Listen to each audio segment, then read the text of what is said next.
Good evening. I am Pete, also known as Risk for Rewards, and we are here for Meet the Punter episode 3. Before we start, I'm just going to do 2 shout outs. First one's to my website, the riskforrewards.co.uk website. I'm doing 2 giveaways this week. So if you want to sign up, then anyone who signs up before Sunday for a Cheltenham special, you'll be put in a draw with the chance to win in effect, win your money back in a draw. One person will be refunded for the month. And also all subscribers who are already in there, they'll be in a separate draw. So if only one person signs up in the next few days, then that person will be getting their money back. And another plug for Hacked Up Racing Gifts. So Hacked Up Racing Gifts, if you use the code in the top corner, RFR, you get 15% off your discount. We're big fans here, aren't we, Gav? Yeah, I've got mine. And this isn't actually for me, it is for the baby, trust me. That's Gav's outfit for Saturday nights. And of course, my Road to Cheltenham guide as well. And you can actually get a discount on this if you do want the Road to Cheltenham guide, which is absolutely packed full of stats, things to focus on, Fred Winter, juvenile hurdle. If you do want to get this, if you want to drop me a message, you can get a discount code through myself in order to get 50% off.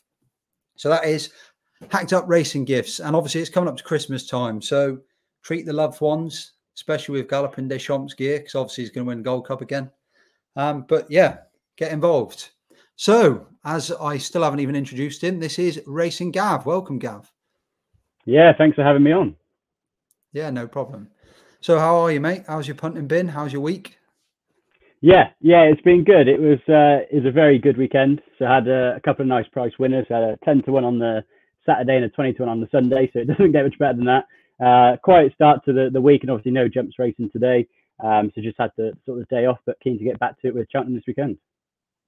So do you generally look at the races and bet most days, or is it just small weekends? Typically most days, so I'll have a look every day. There will be the occasional day like today where it's all sort of jumps racing's called off, and I don't fancy trawling through the flat. So I'll have the occasional day off, but most of the time you'll have a quick glance at the very least at like the tracker and a few other sort of aspects to see what's about. But yeah, I can easily go without a bet, but I'd say most days I would. So obviously you mentioned the flat there. Is that your way of saying you're a jumps man, or do you do like the flat as well? Yeah, so I'd say I'm definitely a jumps man. So as a general rule, when the jump season's on, I won't really pay any attention to the flat. So if I'm looking for the cards, I wouldn't be looking at, say, like a Wolverhampton or a Chelmsford, for example. There might be one in the tracker that pops up, but other than that, I sort of wouldn't entertain it at all. Obviously, in the flat season, to be honest, there isn't a great deal else when you then have to compare the top level flat against maybe the summer jumps. Some flat does get in there, but as a general rule, it's definitely the jumps. And so obviously with the jumps, we're coming into prime jump season. Are you a bit of a jump snob, and like as in you're all about like the bigger meetings, like the weekends, or are you happy to get stuck into the Tauntons and Exeters like on a Tuesday, stuff like that? I'd say almost a bit of both. So yeah, if the option's there, I'm definitely going for the higher grade stuff. But at the same time, I will get sort of stuck in on the lowest grades there are, especially kind of the more sort of seasoned campaigners like kind of 3-mile chasers and so on. I'm happy to get stuck in with the sort of the lowly rated. I tend to stick sort of away from some of the younger horses. There might be the occasional kind of novice or sort of maiden herd that might kind of catch my attention if there's a particularly good runner going. But I try to sort of steer clear of that. And yeah, definitely come alive on the weekends. Yeah. So where have you, like, as in, obviously you mentioned the jumps and obviously die hard jumps by the sounds of it. So how long have you been into your jumps? Like what made you say, yeah, do you know what, I actually enjoy horse racing, over like football or darts or something like that, become a hobby? Yeah, so to be honest, it's probably when I was sort of a teenager. So my old man used to watch the racing sort of avidly. He'd always have it on the TV or checking results on the CFAX back in the day. And I'd be there kind of sat there watching it as well. And initially not really paying any attention, and gradually over time sort of start asking more questions, getting more interested in it.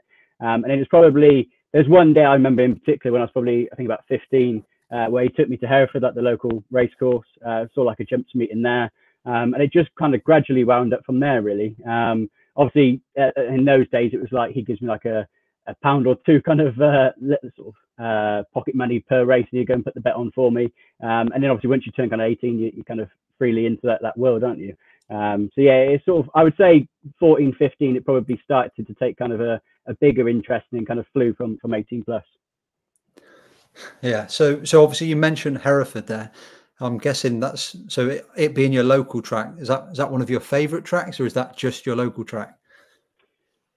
Yeah, to be honest, it's probably just the local tracks. I wouldn't say that I'd be like buzzing at the thought of going to Hereford. No sort of particular offence to them, but it certainly wouldn't be a, sort of the top tracks that I look I'm forward to sure they're going taking to. offence to that.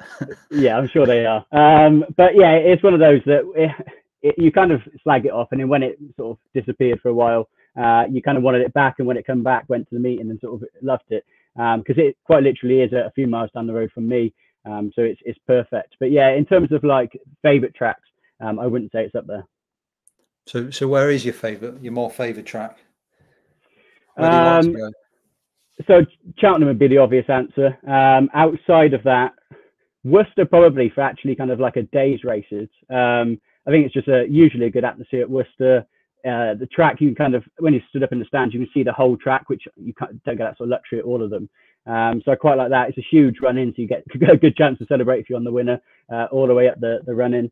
And one I quite like going to, which is probably a little bit of a wild one, is Fosslas. We've had a few runners down there. And yeah, it's particularly on a good weather day, because it can be miserable on a bad one. But I yeah, don't think when they the sun's have good shining, weather it's days. lovely. They they do have the occasional one, but I have been there before where all you could see was the last fencing in the run to the line because of the fog. And we've had rainy days and all sorts. But yeah, when the sun's out, it's lovely. It's in the middle of nowhere, but at the same time, that makes it so like picturesque. Yeah, I think I've driven past it. I was like, that's probably not for me. I don't think I'm going to be going down that far. So obviously, you've mentioned Cheltenham. So uh, going back to obviously you getting into racing, is there any sort of like outstanding races that have stood out over the last few years? You're just like, yeah, that's why. Like, as in maybe a favourite horse that you've had. Obviously, maybe a favourite chaser, hurdler. You must have had some favourites down the time. Yeah, so I would say one that would stand out is Cato Star for me is like the ultimate favourite horse. And I think that's a mixture of, one is because it was that kind of big everyday name horse that basically kind of got me properly into racing. And also just the fact that it was just a machine. So that I don't think you could kind of describe to perhaps a non-racing fan just how good and how special he was. Like that 2006, 2007 season, which is like something I've never seen before and that we'll probably never see again. He started off, I think it was in the old Roan Chase, then goes to the Betfair Chase up to sort of 3 mile. You're then thinking, all right, well, he's an out and out 3 mile chaser. 2 weeks later, he's in the Tingle Creek and wins that. Then he goes and wins the King George. Then he goes and picks up another race kind of where it was somewhere in between there and the Gold Cup. Then goes and wins the Gold Cup as well. And it's just, yeah, he was just a machine and a freak. And you never see it nowadays. Like, could you imagine the likes of, I don't know, like a Protectorat, for example, winning the Betfair Chase and then going and winning the Tingle Creek 2 weeks later? You never see it I nowadays. couldn't imagine Protectorat ever winning 2 races. No. No, no. I'm hoping for my betting slips that he wins the Betfair. But like the only horses you could, like, it'd have to be those top level ones, like a Galloping de Champs Galloping Des Champs, yeah. or a Brave To be Man Spain, fair, where they can to be cruise, fair, can't they? to be fair, if you said to Galloping Des Champs last year, obviously I don't know how well he takes his races, but it would have been no surprise when you look back. Obviously, Edwardstone was quite impressive in last year's Tingle Creek, but thinking about some of the other races, like the old Rowan Chase was won by Gar Law last year. Like I wouldn't have been too put off. That it wouldn't surprise me if something like if Galloping could have done something like Quarto Star. But as you say, the world and the game's changed. Like they don't run horses who aren't ran the same way they used to. You're not going to have a perfect season for a Gold Cup horse. Is normally 3 runs max, and normally not one the back end of January. Like if you Yeah, said to someone exactly. if you said you've had 3 runs in a month before the Gold Cup in like September, October time, they'd absolutely melt down. They'd be like, no chance. He'll Yeah, be burnt exactly. out by January. To win like 6 races like Cato Star did, and the fact that it was like one of them is over not even 2 miles and one's over over 3.25 miles, it's just unbelievable. And like you say, even if the likes of the Galloping de Champs did have the ability, they're never going to drop back to 2 mile, and particularly not 2 weeks after a Betfair Chase either. Do you know what my claim to fame is with Quarto Star? The one time that I went to see him was the one time he got beat in the King George. it got rearranged from Boxing Day. It ended up I think it was 3 weeks later in January. It was grim, horrible weather. I think either I don't think Ruby would have been double booked because he would have gone regardless. I think Ruby was injured, so AP McCoy picked up the ride. And I don't know whether it was due to the fact, you know how Nichols has them so perfect that he was ready for that day, and then it was just hard ticking. Whatever the reason, obviously the only time that I watched him beat, and I flip now, some of the face that I was like, I wasn't heavily into the punting, but some of the guys coming out, like walking around, those like fully grown men, like pretty much in tears, because obviously no one expected him to get beat. So you could just imagine the amount of money people are piling onto this horse, and he never looked comfortable at all. And I was just like, and that's why he's not gone down as like one of my favorites, because the one time I went to see him, he let me down. Like, it wasn't like I think he went off about 4-7, so it wasn't like like an all-in job sort of thing. But it was just the fact that it was just so ironic. I got there and I was like, yeah, I get to see him in the flesh, saw him in the flesh. I was like, oh, what a beast. And then he ran. I was like, that's it. You're gone. Not interested in you anymore. Yeah, I was like, that's it. Nichols didn't give you an invite to the Gold Cup. No, funnily enough. Well, he was off my Gold Cup list, obviously. And then obviously as soon as you chalk him off back to winning again, I was like, great. Yeah, exactly. So, right. So, Gav, obviously your rise to Twitter stardom is all over a very fast period of time. Not many people probably would have known or ever heard of you 18 months ago. So how long have you actually been on Twitter? You've amassed, obviously you broke the 10,000 followers last week. So how long have you been around? So in terms of on like social media in general, I've been around for sort of a few years, putting tips up on sort of personal Facebook accounts or personal Twitter accounts. And then it was just before, at the end of February last year, just before the Cheltenham Festival, I basically thought, well, I don't want to kind of bore all the non-racing people that follow me on Twitter on my personal account. I'll set up a separate account and I can just talk for England on there. So I can just bore other people. Exactly. Yeah, I can bore the people that want to be bored about racing. So yeah, I thought, oh, well, I've got nothing to lose. I'll stick that as a sort of a separate account. There's a few people, like friends of mine or whatever, that they like the racing. They'll have a quick look to see what I was doing because they're just very kind of casual punters. So there was kind of a small following, maybe, I don't know, 50 or 100 to start with. And then it just rocketed from there. So a mixture of kind of consistently putting stuff out, good winners here and there. And yeah, it's spiraled. So it's only been about sort of 18 months or just over. Yeah, which is obviously very, very fast moving. Can you think of like an early stage where obviously when you get to like 1,000 followers, like maybe for some reason, like as in it was a specific horse or a multiple, or it just slowly started creeping up?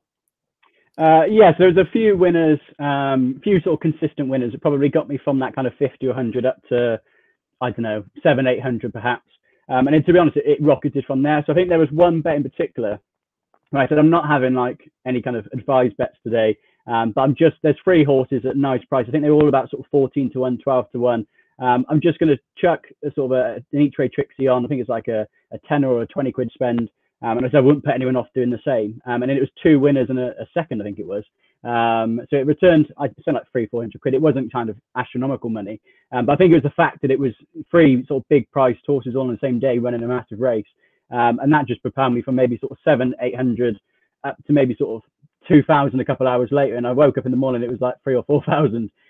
So yeah, it kind of really went whoosh.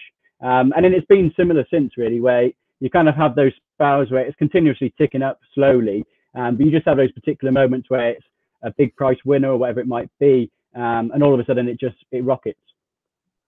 I think also the classic word that you've used there is multiple. I think 9 out of 10 people, as soon as they hear the word multiple, they're just like, yeah, I want in. And it could be like the most ridiculous prices, or it could be like 4 odds on shots, or it could be 450 to 1 shots. People hear multiple and they're like, money, let's go. And that's it. Yeah. Like, did you do them in singles? You're like, no interest in that. I want to hit the big highlights. Exactly that. That's the thing. I think that's the thing with Twitter is that occasionally you have those nice multiples, or same with big price winners, where I think a lot of the casual punters, they just want that one eureka moment, isn't it, where they kind of they're rich and they can retire from their job.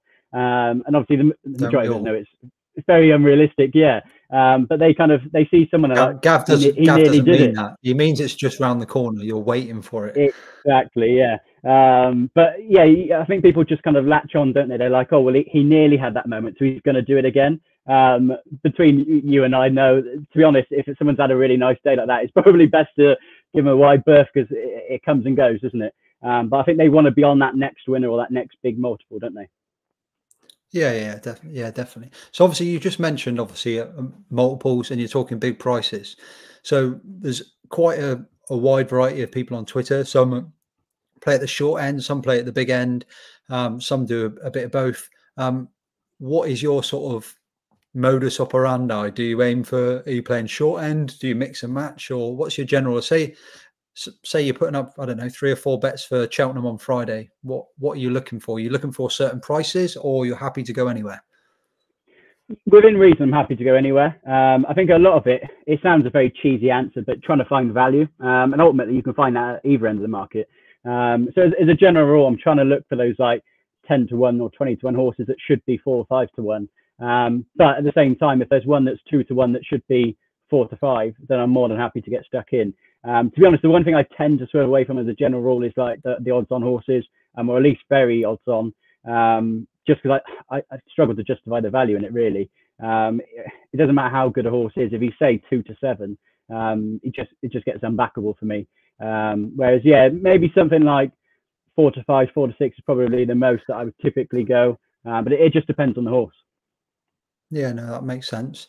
So obviously you mentioned obviously the bigger prices. In what way are you playing those? So are you a win only punter? Do you go each way? Are you chasing places? As a general rule, I'm an each way punter. Just generally because when I look at those horses at a 20 to 1, I'm thinking, oh, on their day they could win, but realistically they'd probably be sort of second or third. And you're just collecting that each way money with the small hope that they're going to win. And there's some horses where they're a big price for a reason. So if it's like a risky horse that's coming back off an injury, or you're not sure if it's going to be its day or whatever it might be, then there's some way you just think I'm just going to back it win only, because in my head it either wins or pulls up type horse. So it's not a sort of a hard and fast rule that I'd always go each way. But if I think the horse is going to be right there or thereabouts, then yeah, I'm happy to back each way. And it's sort of price wise, anything as a general rule, kind of 5 to 1 plus, I'm happy to back in each way. And if I'm kind of pretty certain it's going to be there or thereabouts, maybe sort of 4 to 1, 9 to 2 at a push. I'm not against those kind of muggy each way bets that a lot of people are. I'm more than happy to do that if I think it's going to be sort of right there. Exactly, we're scumbags, but if it's there, you're the John Bon each way backers against El Fabiolo, or you're the Facile Vega each way backers against Marine Nacional. Exactly, but the thing is, I know people hate it, but those horses, barring like a fall or something, they're going to be banging there, aren't they? And well, if you're there, they're going to place. So yeah, exactly. So worst case scenario, if you're saying, all right, I'm putting a tenner each way on, it's costing me 20 quid. If they come second or third, I'm getting 18 back, but I might win. Then it's, in my head, that's like pretty nailed on. So yeah, it just depends. It's pretty rare that I'll do those sort of 4 to 1 or 9 to 2 each way bets. So obviously you're talking, obviously your minimum is 9 to 2, but are you normally looking for because generally a lot of the time at the moment it's quarter odds for a lot of the races on Saturday, but generally by the time you've had decks it'll be a fifth of the odds. So are you generally looking for say 8s or 10s, like unless you're on one of those each way shrewd sort of 5 to 1ers? Yeah, exactly. So most things probably sort of 7, 8 to 1 plus. It just very much depends on the horse. Again, if it might be sort of 5 to 1, but if I think it should be say 2 or 3 to 1 favourite, then I'm more than happy to get stuck in at the 5 to 1.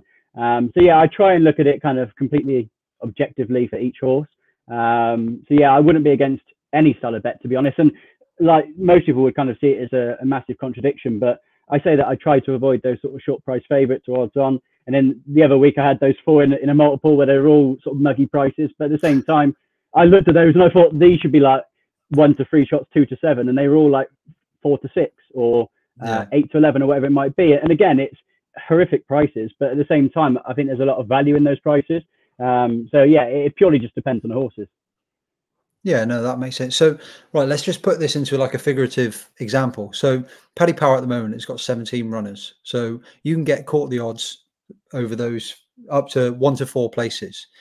So, if you were going to attack that, what's the maximum? Because some people would rather play win and play a couple of horses. Some people are happy to play a couple of horses each way, or they'd only, if they have one, then obviously they've double staked their points in effect. Like say you have a point on 2 horses, they're like, I'd rather have 1 point on 1 horse, as in each way. Like how would your approach be to Saturday? Yeah, so as a general rule, most of the bets I'm having, unless I'm like sort of extremely confident on them, or there's some reason to either go up or down in stake, Most of them would be sort of 1 point win or 1 point each way. So as a general rule, I'm not looking at it as if I think that horse should win but might place, I'm going to kind of half my stake and just go like half a point each way. I'm typically going, well, I'm going to double my stake and have that extra point as the each way point effectively.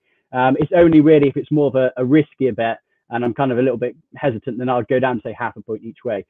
In terms of like multiple horses in the race, I'd say as a general, I'd probably go more, I'd have 2 1 point win bets, just because if you then start going for 2 1 point each way bets, all of a sudden you're up to like 4 points in that race. If they both have a stinker or they're hampered or whatever, it's a big loss. So yeah, as a general rule, if there's more than one, I'd probably just go on the nose. Yeah, no, I agree with that because I do think that it's so easy that you could stake throughout the day. Say there's 6 races, and you're like, right, I'll have 2 points on each throughout the day, and then suddenly you're like, oh, but I really fancy 2 or 3 in the Paddy Power, and then suddenly you've got 6 points. You could go through the card with the rest of your runners, but you've still lost 6 points if they've come nowhere in the Paddy Yeah, Power. exactly. And the thing is with those as well, that the way I try to look at it is if I'm looking at more than sort of one horse, like I had it on, I think it was Monday, where I put 2 horses up in the same race. That you're almost looking at that, say it's like a 2 tenner stakes. You're looking at a 20 to 1 and then looking at the odds of what are the odds of those 2 beating the field, isn't it, effectively? It's the way I'd view it. So then I kind of almost forget the each way angle and just look at those 2 beating the field. Yeah, no, that makes sense. So obviously you're talking about when you're saying putting up. So where are you putting these? Where can people find you? And obviously you do work for, you do a column as well. So where can people find that?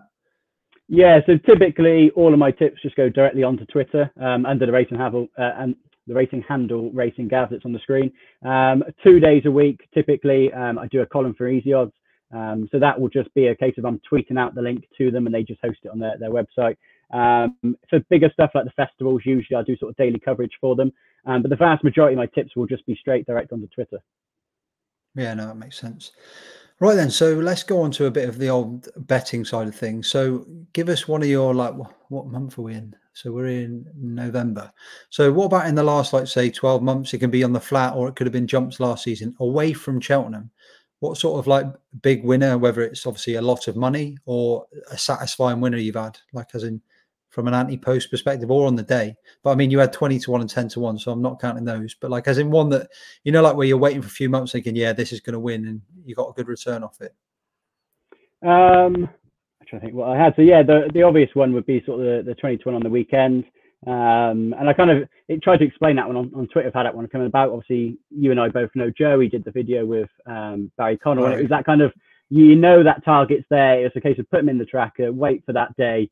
And when the day comes, attack it. And again, that kind of goes back to that staking angle of it was a 20 to 1 horse, but I'm not doing the whole half a point each way. It was just 1 point each way. I fancy it, and you've got the sort of 2 points on there. Well, so Barry fancies it. Yeah, exactly. Barry, so that was a nudge. Exactly. The thing is when I try to look out for stuff like that more than when trainers say, "Oh, I fancy the horse on the day," because I don't know about you, but as a general rule, I find that trainers are probably quite poor judges because they're kind of very biased, aren't they?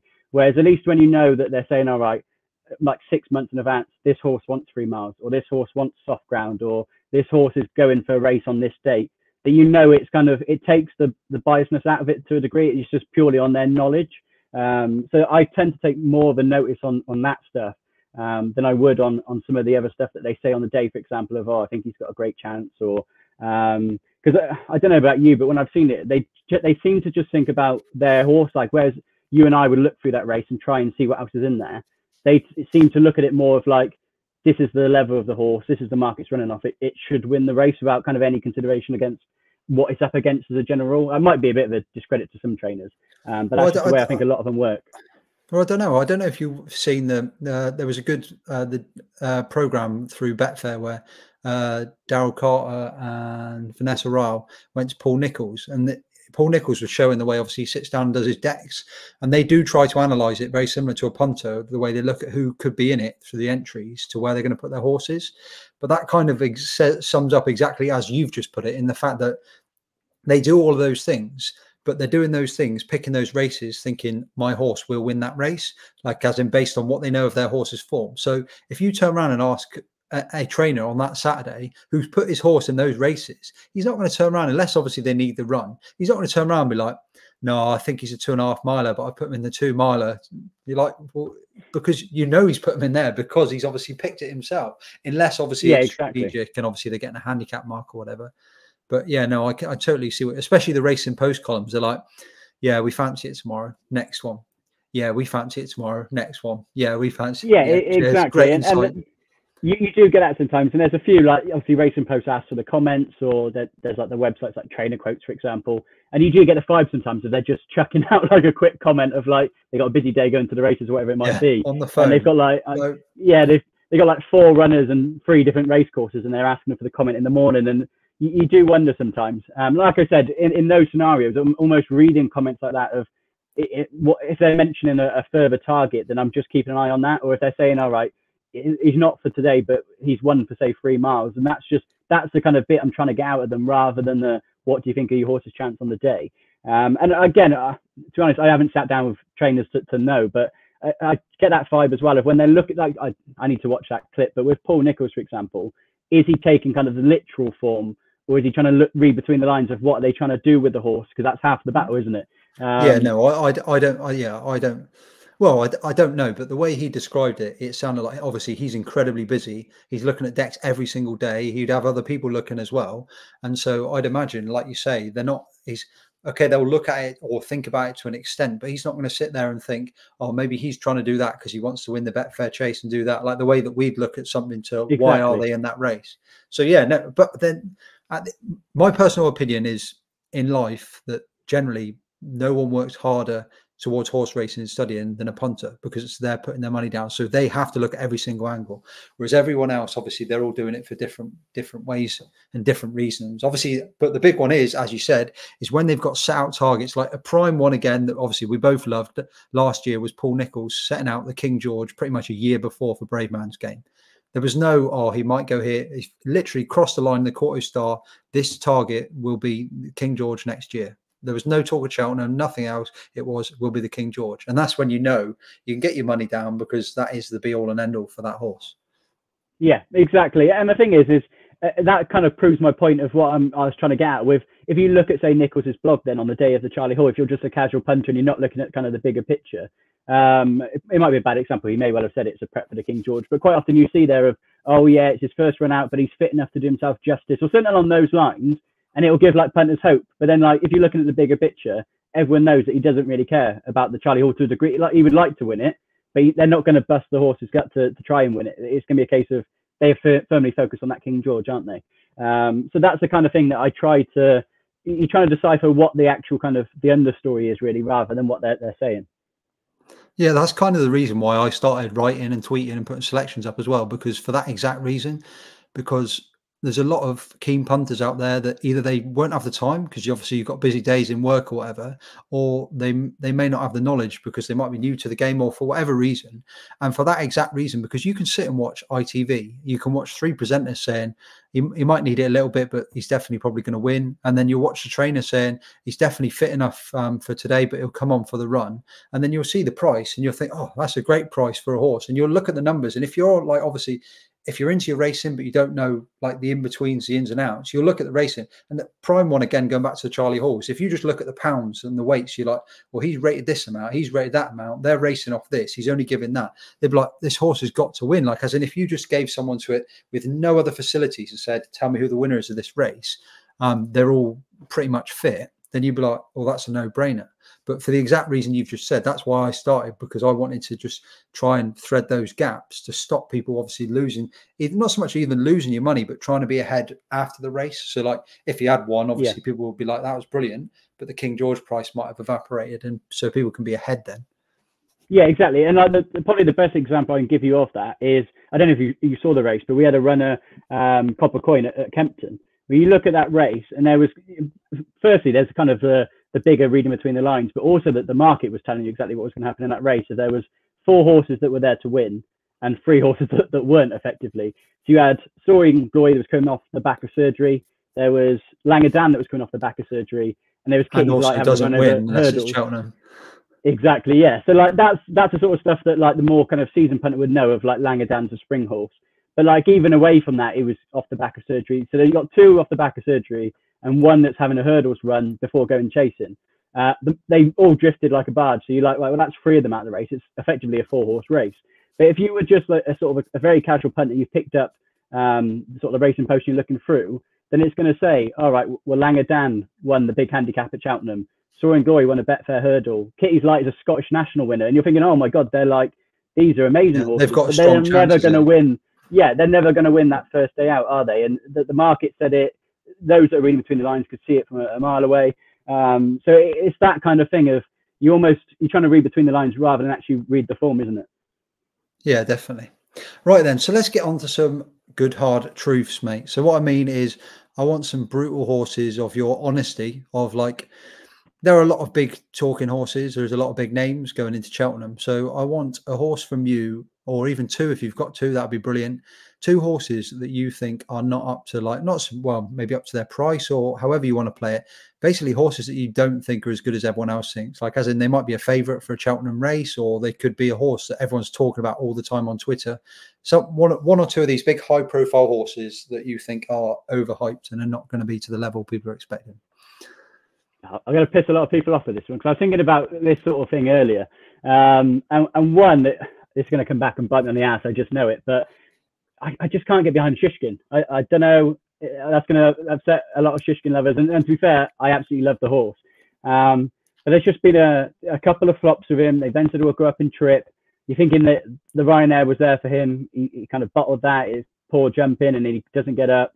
Obviously, he bounced back at Aintree, but he's beaten like a Hoy Senior and a few other horses that there wasn't kind of a dodgy ride as in well that for Hoy race. Senior.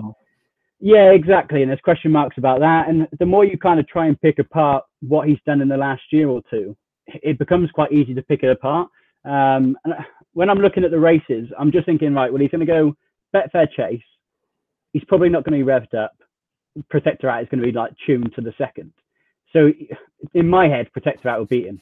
He's then going to go probably to the King George, where if he's good enough, fair enough, he's going to be tuned and he could probably win. But to me, it's a big ask to beat Brave Man's Game.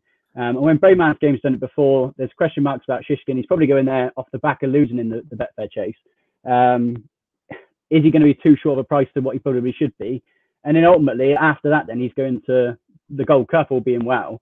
And again, when he's like a similar price to the likes of a Brave Man's Game that's won the King George, second in the Gold Cup, I just think they've achieved so much more than what he's actually done. I think there's that, everyone knows he's classy and everyone knows he probably wants the trip. There's a lot more question marks around him than what there is some of the others in the market. And when you said about like a horse of like Shishkin's rating and ability and everything else, if you said he's going to go through this whole season without winning, it sounds ludicrous. But then when you look at those 3 races that are going to be his probable races, I'm not sure I can see him winning any of them. And then if he then has hard races in those races as well, because the Betfair can be a hard race. If he has to battle really hard and gets beaten by, say, Brave Man's Game, the King George, the Gold Cup is obviously notoriously difficult. Is he then going to win at Aintree? He's probably one that I would say, if they offered a nice price for this horse isn't going to win all season, I'll probably be taking Shishkin. So are you against him at the trip, obviously stepping up, or are you just against him total full stop, as in for a horse going forward? Obviously, you've mentioned those 3 big races, but say he completely balloons the Betfair Chase, but it shows evidence that he didn't stay. Like, say he was traveling really well, then Protectorate just absolutely, like, say Nicky decided, right, do you know what, we're going to swap and we're going to go to the Ryanair or something different, go a different route. Is it him as a horse now, like his profile of horse, or it's just the fact of the 3 mile thing, you're not sure, and obviously the fact he's taken on 3 of the hardest races of the season? Yeah, so for me, the biggest factor is what races he's going for and who he's going to face there. So if there was a change of plan, I've got nothing really against Shishkin as a horse. The only thing that would put me off with your sort of follow-up question there of would you then fancy him for a Ryanair is that last year's was probably the one he should have been winning. And the fact that he then didn't win that, is there then going to be, because obviously like Allaho out, Envoy Allen won it, and Envoy Allen's kind of in and out. What are you on about? Envoy Allen's a world beater. Did you not see that Jerry Colomb form on the weekend? Envoy Allen's the next big thing, mate. Yeah, exactly. But it's one of those that if you were going to say he's going to win a Ryanair, when you've had Allaho dominating it, he then has a year out. You just thinking that race really was kind of there for the taking, wasn't it? And he just, I don't know, he didn't travel that well. He didn't jump that well. So he wouldn't inspire me to back it, particularly if Allaho gets the race. I wouldn't be backing Shishkin to beat Allaho. I wouldn't be backing Vipin Shishkin to be in the same screen as Allaho if Allaho turns up like he was in the Exactly. past. So then, if you then say, right, well, I can't see him winning the Ryanair, I can't see him winning the Gold Cup.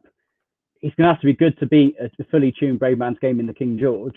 And then I'm not sure he beats Protectorat. Protectorat's tuned up and he's not. Then every which way, I'm just struggling to see a scenario where Shishkin's winning, really. He'd probably make me look a knob now and he'll go and win all three, but I wouldn't be backing him myself. No, the problem is with Shishkin, I think a lot of people are thinking back to is like, especially going into Kempton, people are like, oh, he's 4 for 4 at Kempton. But that's not the same Shishkin. Like, as in the Shishkin, like I was a massive, like huge, I had one of my biggest bets and my biggest winners on him to win the Arkle, where he was 5 to 1, just ploughed through the summer all the way through and obviously sent off 4 to 9. But that was a hard held Shishkin, a bit like the Willie Mullins style, on the bridle, sprint to sacrifice, bang, bang, bang. And that's the horse that you saw at Kempton, beating like the Nichols, Greenatine, like horses like that, as if they just like beating them out of sight. But like you saw the Shishkin, I think it was last season in the Tingle Creek, obviously behind Greenatine, and he's just, I saw out of his season last year, I thought he was very good in one race, which was that Ascot race. It wasn't the greatest race when he beat the Nichols horse, Pick Dory. Yeah, when he beat, and Pick Dory is actually a quite like a very about 160 rated now, like very high level horse. And Ascot would have suited Pick Dory, but he was just on it the whole way from the start, just hit every hurdle. But I just think ever since that flop at Cheltenham, you just have no idea. Not to like, I think him and Envoy Allen are very similar, but Envoy Allen, when he flops, it's just a little bit. Whereas Shishkin, sometimes like by the second fence, you're like, well, prime champion chase, obviously, and he hasn't. For me, I don't think he's changed. The only difference is they let him run his whole race now.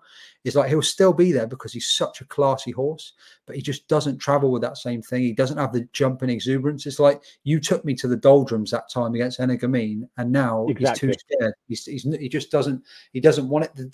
That Pick Dory race, he won it, and he was pretty much on the snaff. He just never. But if he ran to like that sort of level, like say it was the Betfair Chase, and it was a bit fast. The other thing as well is the Betfair Chase. I think it's horrible having it there that time of year. Haydoc's horrible anyway. Like to run your horse first time out there in that sort of weather when you know that in reality he's going to need the run. Like I just don't understand why anyone would want to prep a horse there. I wouldn't want to be going there. Obviously Protectorat's different because they've just said that he goes well fresh. That is his be all and end all. And Shishkin will go well, no doubt go well fresh because he's got about 100 ones next to his name. But I just cannot think of any reason why, if you want a horse to have a prolonged season, why look at Bristol de Mai every year. He went so well there, but then as the season went on, his form just went downhill. And I think it takes so much out of a horse. Hence why Protectorat looked a world beater. He got numbers of like 180 or whatever. And then come the end of he did the trial for the Gold Cup and then did the Gold Cup, and he couldn't handle it because all his form peaked so early in the season. Yeah, exactly. I think you've hit the nail on the head of unless he's going to the Betfair Chase fully tuned up and that he's there to win that, why would you run him? Because you know that off Twitter and in other places, I was banging my head against the wall with the idea of Brave Man's Game going to the Betfair Chase, mainly because of the slips I've got for the King George. But I just to me, if your goal is the King George and or the Gold Cup, I wouldn't be sending them to the Betfair Chase. Like you said, it can bottom out a horse. And if it is purely just a prep run, what are you gaining from potentially bottom out your horse just for a prep run? It makes no sense to me. Well, it's very unlike Nicky Henderson as well, because like he could prep anywhere. I know he'll say, "Oh, there's only 3 races in the calendar," but obviously that's not going to be true. Like he could prep his horse anywhere. It doesn't have to even be over 3 miles. He could do 2 mile, 4, 3 mile, just to get a run into him, knock the wind out. If the King George is the goal, but I think that's the difference as well. Is I don't know if he's actually got a clear goal. They say it like the Gold Cup would be the clear goal, but it's almost like they're just going to play the path and see how they get on. Yeah, exactly. Yeah, there's just. For me, there's too many questions, and because of the hype around his class and obviously what he did in his younger days, I just think all the prices on him are just too short. So yeah, I would be swerving him all season long. And to be honest, we kind of had the exact same scenario with Altior, didn't we? Just prior to it, where they have all of this success, they then put him in a horrible race. Like obviously Altior was surname, wasn't it? Yeah. And then obviously they've done this now with Energamine, and both of those races, you just wonder, is that just kind of killed the horse's enthusiasm because it was so grueling, and they just haven't seemed to have been the same horse since, have they? No, I get that. Okay, so that's quite a strong one. I'll get that clipped up ready for after the Betfair chase when Yeah, he's that's lost his going to money on sting me, isn't Protector it? Rat. Right there. What about a hurdler? Obviously, have you got any sort of hurdlers you don't like, or any other horses at all? Not necessarily don't like. I'm not saying he's against Shishkin, but just To be honest, a similar one where I love them at the time, but I kind of against them now is Lossiemouth, to be honest, over hurdles. I'm in the same boat as you. We were kind of on early, had lovely prices open house, and it was a joy to watch her win the Triumph. But then she's going into a sort of a scorching hot mare's hurdle for me. There's question marks around how are they going to come out of their juvenile season, question marks about 2 mile 4, and what was it like short as 9-4.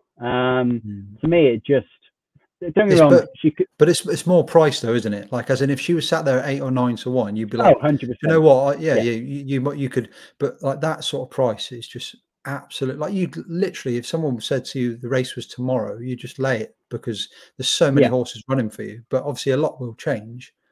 But Yeah, and the thing that slightly worries me about Lossiemouth as well is that when, I don't know if you've seen the interviews with Rich Ritchie, where he's saying about, well, particularly it was around Vauban and the Melbourne Cup was the plan from a long way out. And they said, well, have you got any others that are sort of a long plan in the sort of making? And he said, well, Lossiemouth's our champion hurdle horse.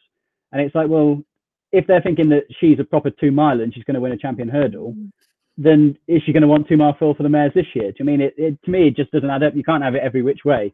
So yeah, for me, I'd be, like you said, if it was tomorrow, I'd be laying her. And to be honest, if she's anywhere near that price on the day, I'd happily lay her.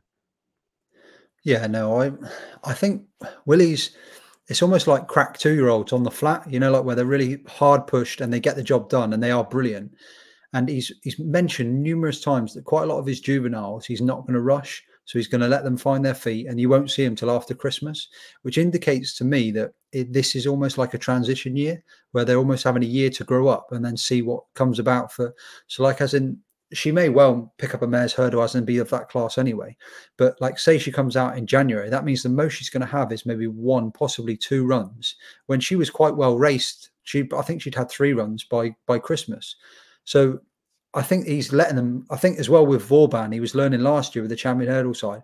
Like Yeah, Vauban clearly improved as the season went on, and he got closer as a season. And the first time that he actually looked like he was getting close to State Man was towards the end of the season. And it's not just about like it's them, obviously the mental side. And I think he's very, very keen to do that with a lot of these juveniles to almost give them a bit of a gimme sort of easy year and then like not overphase them and then bring them back next year and be like, right, okay, you've had your year. Now you're the same age as everyone else. Now you're going to go and attack. yeah, exactly. No, you almost bring a tear to my eye with Vauban there because you know that I wanted him for the champion hurdle, but The least realistic bet in the world. well, not being funny, you just said yourself, for everybody he was getting closer. So this year would have been his year, wouldn't it? But they're sticking on the flat. So Yeah, but he could get closer to State Man, but he's still got 20 lengths to make up with Constitution Hill. Yeah, you can't be afraid of one horse, can you? But yeah, to be honest, Yes, like if you if you imagine the scenario of the mare's hurdle, say they're turning in, it's sort of soft ground, it's hard going, and you've got Love Envoy at the bottom of the hill, and you've got Lossiemouth, and it's like, who do you want to get up to the line? I don't know, a proper hardy horse like that, or sort of a 5-year-old that's fresh out of juvenile company. It's not for me at all. Yeah, but the thing is, what we don't know is is literally that we just don't know. Like Lossiemouth obviously has done it in juvenile company, but there's nothing to say that she's not going to become like the next Annie Power. Like she could be the traveling monster. She Yeah, could, yeah, but the thing for me that would concern me is the trip. Like she looks raw speed on the bridle, very much like this is my game, like the 2 mile side of thing. And that mare's hurdle can often just become like they have speed in the early stages, but it's a bit like the Ballymore. They then go into like a prolonged sprint the whole way down those last 2 exactly. hurdles. And you really want to, you're going to come off the bridle and you're going to come off the bridle way out. And unless she's like a superstar, like I remember the early days when we had mare's hurdles and he'd rock up with like horses like in the mare's novices in particular, like Limini and Let's Dance. And like there'd be like one good horse, the rest would be like very moderate. Whereas because of these programs, now everyone's getting involved, and like you're getting top class mares coming from all like look at Jamie Snowden's, Dan Skelton's, Exactly. Nikki Yeah. Henderson's. Like that's just 3 mares novice hurdles hurdle horses, and all of these are coming from the graded side. They're all going to meet the juvenile side, and then they're all meeting the older bunch, like you say, exactly. Again, Love Envoy, like all of those are all going to be thrown in. These races are soon going to become, then they're not gimmies anymore unless you get like an Annie Power. They're going to be like probably 4 or 5 to 1 the field, and really competitive. Exactly, but like you've just hit the nail on the head. It should be 4 or 5 to 1 the field, and she's 9 to 4, and it's just like, and that's before she's answered any questions, isn't it? Like, don't get me wrong, she might be a monster over 2 mile 4 and all of that, but it's hype, isn't it? Until she goes and does it. And yeah, I couldn't be seeing her at 9 to 4 in that field, because there's so much there, isn't there? Because arguably you could say, well, if the Triumph form translates, and there's the horses like the Galamarsos and everything else, but the thing is, you've then got, like you say, the old school of the Love Envoy. You've then got the likes of You Wear It Well coming from the sort of the novice route. So yeah, to me that race looks like proper scorching hot. And to be 9 to 4 without kind of proving too much just seems crazy. And then you touched on it. But also 9 to 4 from 7 to 1, having done nothing since being 7 to 1. The price is just slowly contracting. But I think people are just obviously. Well, I don't even think people are backing it. I think they're just shortening it.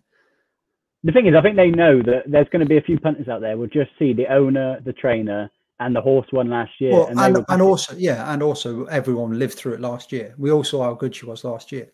But it's, again, we go back to trying to fill in the gaps for other people, and obviously for ourselves sometimes, or to each other, is the fact that you're trying to put the bigger picture, is the fact that it doesn't happen that you just, because you're a superstar last year, you're not running in the same grades, the same competition. It all changes again. Exactly that. Yeah. And the thing is, I might be overly cynical, but there's a small part of me that thinks, if you're a bookmaker, do they just stick something like a Lossiemouth in favourite and just know that there's going to be some lazy punters that just go through all of the Antepost races, putting all the favourites in, and they just absolutely laughing at them. So yeah, for me, 9 to 4, that's probably about the most label price of the Antepost at the minute. Yeah. Right. If we had a producer, they'd be standing there going, right, stop talking about this. Right, move on. Let's give people some stuff for the weekend. So let's have a chat. If we go right, I don't know how much you've looked into the weekend. Obviously, we don't have decks. So what I'll do is I'll just ask you a little bit about Friday, then Saturday and Sunday. And if you've got anything you want to flag up or chat about, you can just say it for each day. So it just means that also that if anyone's listening, they can just tune into that point. So is there, obviously we've got full decks and full prices for Friday. Is there anything that's poking your eye out, or anything you like for Friday so far at Cheltenham? Not massively. There's one that stood out to me. To be honest, I was a little bit disappointed with a few of the races, like the after trial where there's only 4 of them and stuff like that. You're just thinking, well, like, that could have been a proper tasty race with, say, like 10 runners. You had a nice each way bet in it. And instead, it's just a bit of a nothing race now for me. Obviously, there's some smart cookies Q20 length winner. Yeah, some nice Antepost prices about them and in the fields cut up, because I think you got a nice price and Lee got a nice price. But yeah, to be honest, I hadn't looked far enough ahead. And yeah, it's just like a 4-runner race now. But the one that stood out to me on the Friday was actually in the cross country. So I think this kind of goes back to that kind of what you're seeing on paper, what the kind of casual punter sees against what the people are trying to read between the lines see. As you've got Doubt Work and Galvin, and then you've got the kind of the rest of the crop. So if it's a Cheltenham Festival, level weight, it's a 2-horse race, isn't it? But because it's a handicap, it's a completely different ball game. And when I was looking at it, back on the Lash ran in the January version of this, and won it off 137, goes to the race off 135. So you're like, we know it's bang there handicap-wise. There's been the videos of Sean Bowen schooling it over the course, everything else. And you're just thinking, A, I can't see Doubt Work and Galvin being tuned up for it.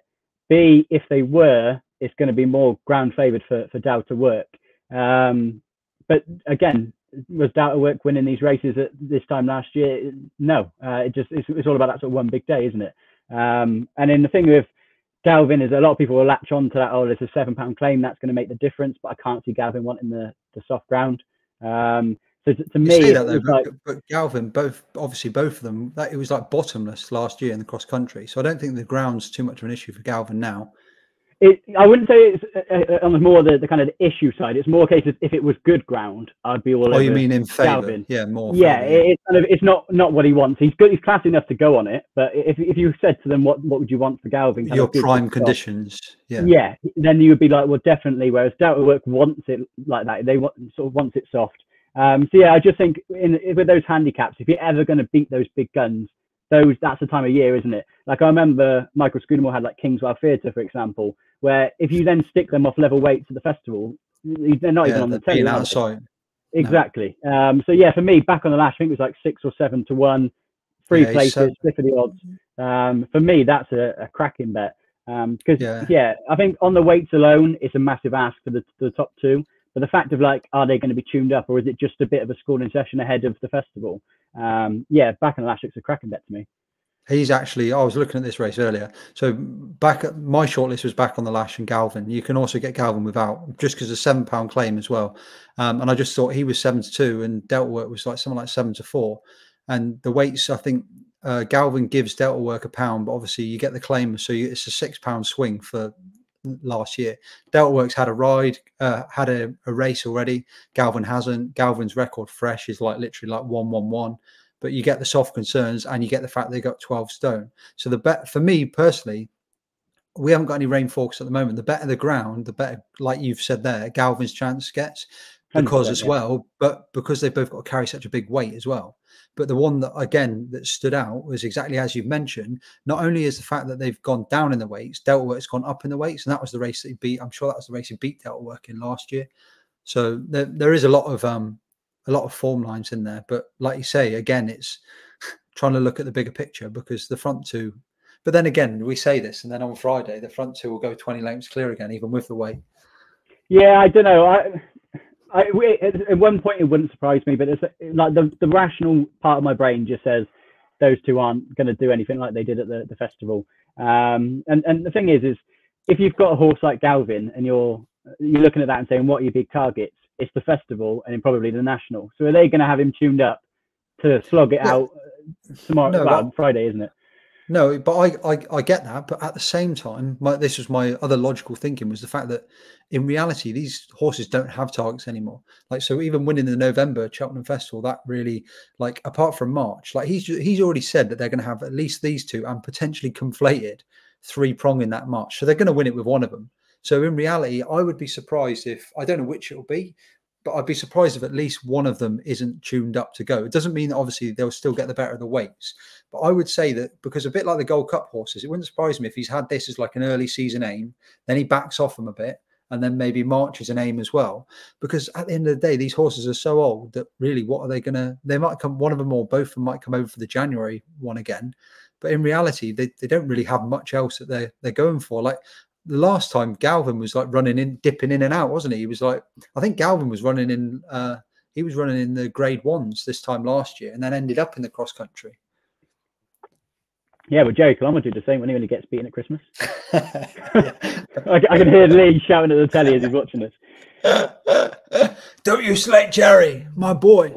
Right. So, okay. So that's Friday. So just the one currently on your shortlist, but obviously you'll put your selections up if you've got more, which no doubt you will come Friday. So what about the weekend? You got anything that you've stood out? Yeah, so, well, I say it stood out to me. It didn't stand out to me. It stood out to Adam, or at GG Banker on Twitter. And I think I mentioned it to you before we come on here. If he was saying about a horse from France for the Triumph Hurdle Trial, so Milantino, where basically he was saying it got close to some of the best 3-year-olds in Orsale. And basically they wouldn't be coming over here for nothing, in his opinion. They could have gone for a grade 1 over in France. It was something ludicrous, like quadruple the prize money as it usually is. And the fact that they're coming here just suggests that they've got the Cheltenham Festival in mind for this horse from the get-go. And it was 33 to 1, I think it was, wasn't it, for the Triumph? Yeah. So yeah, that would be the one that I'd be sort of watching. And like he kind of said to me, if this doesn't work out and he gets beat or whatever, they'll probably just go back to sort of the French planning. But I'm not sure if they've even got prices up for that race yet. No, they haven't. But that would certainly interest me, because there's a few sexy names in there, aren't there, that are getting all the sort of the Twitter attention. Obviously, it's hard to go under the radar when you're wearing the JP McManus silks, but it's one that might do just because it's coming over from France. But yeah, if there was some nice price also, about it. Yeah, that's the race. It's got Burdett Road, which obviously came from the flat, was a high-class flat horse, and it wouldn't surprise me if that ended up favourite. And then you've also got Balboa, which has come across from Milton Harris, who's obviously got a very good record in this race, having won it the last 2 times, now gone to Paul Nicholls. So between those two, and then obviously this horse, then the form that you're on about Milantino is obviously in behind Jig Me. Yeah. But like you say, it really does depend. The problem is who priced it up first. Because if someone like Bet365 priced it up first, that one might well be like a random price, but you might not get it. And then the other one's priced up shorter, and then suddenly everything just crumbles down. But like you say, I've really, and for anyone who's wondering what race we're talking about, it's the 12:35, the juvenile trial at Cheltenham on Saturday. So all eyes peeled just to see what price he opens. Like you say, it could be a wild price, or it could be like even money, and you just thought, well, no, we'll miss that then.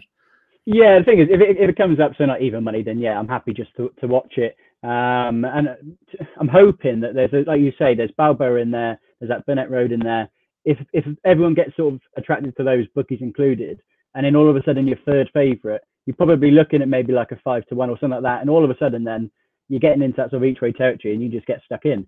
You and your each way bets.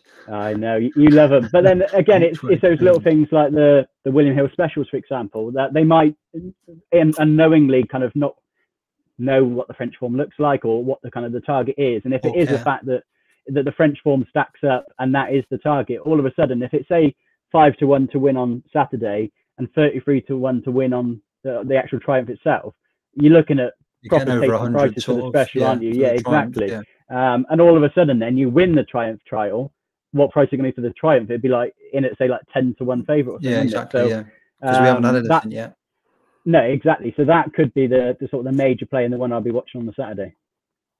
Okay. Anything for the Sunday? Well, there's one that's potentially, I'm not sure if it's going to go on the Saturday or the Sunday, but it was Trelawn for Bailey. So that's one of the four in that muggy multiple I did the other day. And I just think he went up £7 or something to 143.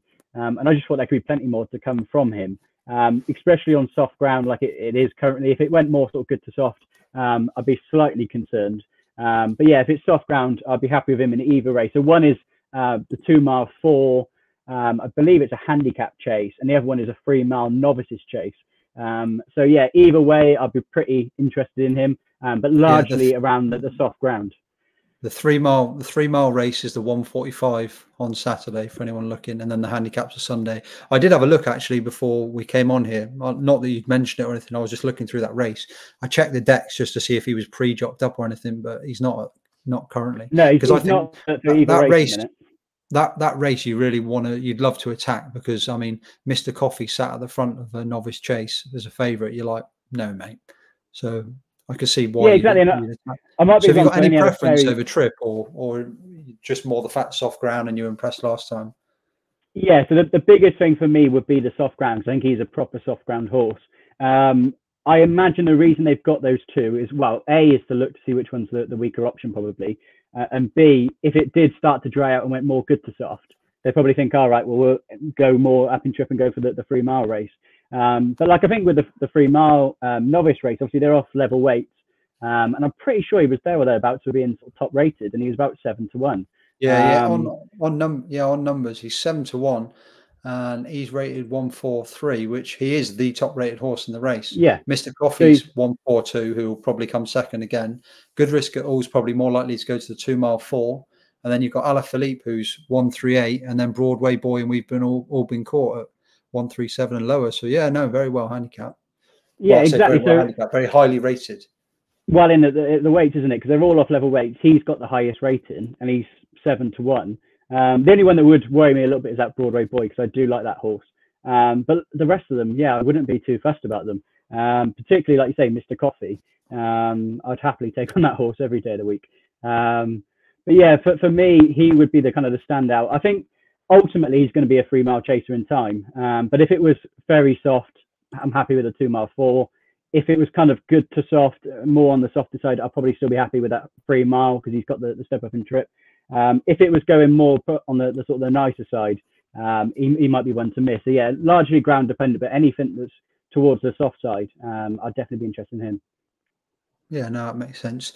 Right, obviously we're coming up to the hour mark, so we'll try to wrap it up right. Obviously, everyone loves Cheltenham. So give us a couple of horses for Cheltenham 2024 that you want to put up on here, however many you want, for whatever races you want. Yeah, so the first one for me would be, Redemption Day, probably. I seem to stick that up on anything I get asked to talk on, but mainly because the price just keeps staying where it is. Obviously, we haven't seen him yet, Because so we haven't seen him. yeah, exactly. So there's no reason for the price to come in. But I think he's one of those. He's that sort of type, isn't he? Because particularly because he's trained by Willie Mullins, the bumper form with Facile Vega. If he does turn up, even if it's a nothing race and he goes and wins as a sort of a procession, he's going to be sliced massively. So I've got 33 to 1. I think last time I checked, there was still 25 to 1 available. And yeah, I was happy with that. To be honest, with those novice races, talking about kind of like punting styles and stuff again, I typically wouldn't be getting involved in anything towards the top of the market just because they're such wild open races. So out of all of those horses, any of them could be superstars. They could all improve massively from one run to the next. There could be horses that Willie's got from France, for example, that we haven't even seen yet. So yeah, you would want like a tasty price, like a 25 to 1 to have a bet. But I just think on the bumper form, he is top class. And like when you look at, I don't know whether people take RPR seriously or not, or put much value on them. But when you look at like RPRs, his like second to Facile Vega was up there with like a Dream to Share winning the champion bumper. Do you mean like in terms of like the performance level? The only slight concern I do have with him is the stamina side. So there's that old saying, isn't it? I think it was Ruby Walsh saying about you need the stamina to win the Supreme. Yeah, for the Supreme. Is he going to have that stamina? I'm not too sure, but if he's there and it's a case of it turns into sort of a turn of foot, it'd take a good one to go past him. It's so strange, isn't it? Thinking that obviously he would be an absolute monster in the Supreme, or if it was more of a sprint job, he turned out to be like a Ballymore horse. But Willie did mention him obviously over the shorter trips. But it's just so strange to obviously be talking about him because it's like, well, his era's gone. Like all of his crop have gone through. Yeah, exactly. But look at the hype of Facile Vega last year. It was like unbelievable, wasn't it? Like rightly so for most of it. But the hype around him is incredible. But then when you look at their last run in bumpers, Redemption Day had him in a lot of trouble. It was kind of the stamina at the end got him back up. But he was off the bridle a long time before Redemption Day was. Oh, yeah, definitely. Yeah, definitely. Okay, so any others you got? And obviously, I've just checked. So that is 25 to 1 for anyone who is looking for the Supreme Novice Hurdle. But advice would be that if you wait, well, it's up to you. If you've got free bets, then it makes sense. But the longer you can wait, if the price doesn't move, then it just means as soon as you hear Willie Mullins or someone say he's entered up, take that price straight away, and then you're laughing. Yeah, exactly. Because there's a few people, I think Johnny Deneen said it as well, isn't he? Of like, you want to see the horse entered, so you know it's well being anything else. I suppose the only risk is if you wait for it and everyone else sees the entries before you know it, the price could be gone, couldn't it? The way that Antepost is, it doesn't take much money to start moving them. And also for someone, but normally someone on Twitter will mention something. It'll be some people sit there and just watch it all day, every day. Like that market that's move the thing is, at Haydock for the Betfair Brush Hurdle. Like someone was like, "Oh yeah, sea of blue for this," and you're just like, "How do you even know this?" It'd be like, I don't know, 1 p.m. on a Tuesday, and people are just looking at these markets all day, every day. Yeah, that's what I mean. With the way Twitter is nowadays, it just goes like wildfire, doesn't it? If one account have put up that this horse is entered or this horse is declared to run or whatever it might be, and all of a sudden there's about another 20 that have put it up as well. So everybody on Twitter's seen it, and it just be sod's law that, I don't know, you're sort of driving home from work or whatever at that time and you miss it. So like you've kind of hit the nail on the head. If it was me, free bets or some kind of like leverage bet, see, it's only small stakes, but you're getting a good price. Something like the William Hill offer where you get this sort of epic odds. If you suddenly go from say 25 to 1 to 50 to 1 and you're chucking a fiver on, you're in a nice position and you just wait then. Well, you do that for a month, 20 quid, and then you're laughing. That's you sorted for that race. Exactly, yeah. Yeah, so you got any others? Used his token one up, the Supreme. Yeah, to be honest, the one that I keep coming back to, and I've already got a couple of bets that have sort of lined up nicely for is Love Envoy. I can't get away from it. That mares. Yeah, about sort of 10 to 1, I think it is. But when you look at bearing in mind, this is the most competitive race he said of the festival. It is, but then when you're looking at it of like the likes of Lossiemouth for a 9 to 4, you're just scratching your head thinking, why is Love Envoy 10 to 1? Yeah. Because the thing with that horse as well is, yeah, second to Honeysuckle. That was obviously Honeysuckle's day, wasn't it? And she was always got a special mare as well. But they've pulled a long way clear. Honeysuckle's just got up at the finish. I think there's no shame in that defeat whatsoever. No. And the thing is, when you look at Love Envoy, she's not like an old horse. She's not over the hill. if anything, there could be more improvement to come, particularly from that experience and everything else. And she's one of the few horses. I know people say, "Oh, horses get better with age and they improve from run to run and all that." Like, she's one horse. If you've got like 5 minutes to have a look on Racing Post of literally like the RPRs and the ratings, every single run until I think when she got injured over in Ireland, every single run was just better and better than the last one. So if she comes out and starts running well and improving again, I think it's just an incredibly high bar, and 10-1 is a hell of a price. No, that makes sense. Right. Okay. So to finish, I'm just going to ask you, so the three, well, yeah, what I think is the three big races of just one word, who you think is going to win each one. So firstly, obviously the Betfair Chase, Protectorate, the King George, Brave Man's Game, and then the Gold Cup. Galloping. Yeah, that's very original, isn't it? Because they're the three favourites typically, but I think they're all rock solid. Yeah, but the thing is, you can talk favourites now, or you can talk favourites on the day. Horse could be 2-1 now, and then the horse could be like even money, or I don't know what Brave Man's Game could be on the day. And the same, obviously, with Protector. Right? He did put him up at like 3-1 or whatever. So, and he's probably going to go off. Well, it depends what happens with Shishkin, but he might go off around even money, 11-10, something like that. Yeah, the thing is, a lot of it's going to depend on what turns up effectively, isn't it? Like, it seems pretty set in stone that Shishkin's going to go. But again, it wouldn't surprise me if Protectorat's maybe even money or slightly odds on. But the thing is, if you get there and they're looking at, say, Shishkin in the parade ring and he's fat and hairy, all of a sudden Protectorat's gonna be hammered into like 4-6 or something stupid. So yeah, that 3-1 when you could kind of see the race cutting up in advance just made sense. Yeah, and also, but obviously you say they're all the favourites, but I don't think many will disagree with you. Probably the logic between the Betfair Chase. Not many disagree with the King George, but I think there'll be quite a few Gold Cup wise. I think there's quite a few that there seems to be a massive hype for the Jerry Colomb. And it's just obviously because it's the Gold Cup, people are like, oh well, I think this. Like there's always going to be people. I think if you had 100 people for each of those races picking, I think you'd get a lot more going very similar to you on the first two races than you would the third. Yeah. And the thing is, the big question with Galloping is just what's the Gold Cup taken out of him, isn't it? But to me, whilst it's always a grueling race, it's never going to not be. In terms of like how it worked out, there was that kind of Brave Man's Game was just kind of at that stage of is he quite getting home, isn't there? And I don't know, it didn't seem the way that Galloping jumped up alongside and then Paul's just giving him a squeeze and he's gone. It just seemed like it was fairly easy as Gold Cups go, when some of them have been like an out and out slog. I didn't think it was the hardest Gold Cup that I've ever seen for a horse. And just the sheer class of the horse as well. But for me, I think he's the right favourite. Jerry Colomb could be, particularly on soft ground, a good one. If anything, the one horse I thought was a little bit overpriced was Brave Man's Game. Like I said, he's out at say like 12 or 14-1, which is similar to the likes of a Shishkin and a few others, where he didn't really do a great deal wrong, did he, to come second last year? I suppose that the thing is there's no obvious reason why he's going to turn that form around. No, which is why I think most people, Yeah, exactly. But if you're a bit of a muggy one, and I wouldn't be doing it this far out, but kind of like the each way money, or if like closer to the time, without like the favourite, the day or whatever, there's kind of without favourites or a place market. I can't see him out of the top three really. No, I get that.